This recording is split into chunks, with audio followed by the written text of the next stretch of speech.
अर्जुन उवाच दृष्ट्वेदं मानुषं रूपं तव सौम्यं जनार्दन इदानीमस्मि संवृत्तः सचेताः प्रकृतिं गतः.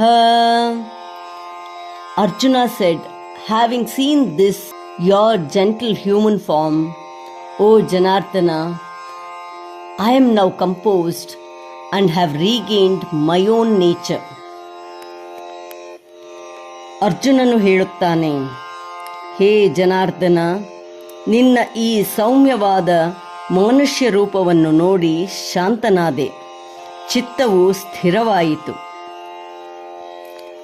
ಅರ್ಜುನ ಉವಾಚ ದೃಷ್ಟ್ವೇದಂ ಮಾನುಷಂ ರೂಪಂ दृष्ट्वेदं मानुषं रूपं दृष्ट्वेदं मानुषं रूपं तव सौम्यं जनार्दन तव सौम्यं जनार्दन तव सौम्यं जनार्दन. अर्जुन उवाच दृष्ट्वेदं मानुषं रूपं तव सौम्यं जनार्दन. अर्जुन उवाच दृष्ट्वेदं मानुषं रूपं तव सौम्यं जनार्दन. अर्जुन उवाच दृष्ट्वेदं मानुषं रूपं तव सौम्यं जनार्दन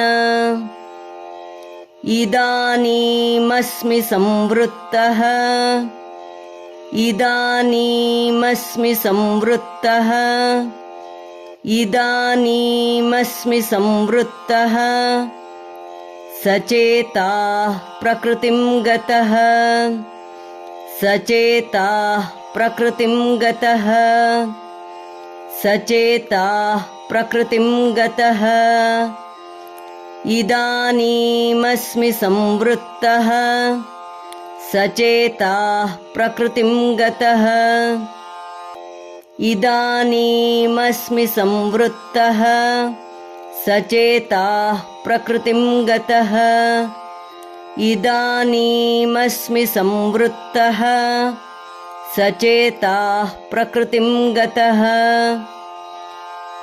अर्जुन उवाच दृष्ट्वेदं मानुषं रूपं तव सौम्यं जनार्दन इदानीमस्मि संवृत्तः सचेताः प्रकृतिं गतः. अर्जुन उवाच दृष्ट्वेदं मानुषं रूपं तव सौम्यं जनार्दन इदानीमस्मि संवृत्तः सचेताः प्रकृतिं गतः. अर्जुन उवाच दृष्ट्वेदं मानुषं रूपं तव सौम्यं जनार्दन इदानीमस्मि संवृत्तः सचेताः प्रकृतिं गतः. ಧನ್ಯವಾದ. ನಮಸ್ಕಾರ. ಶುಭವಾಗಲಿ.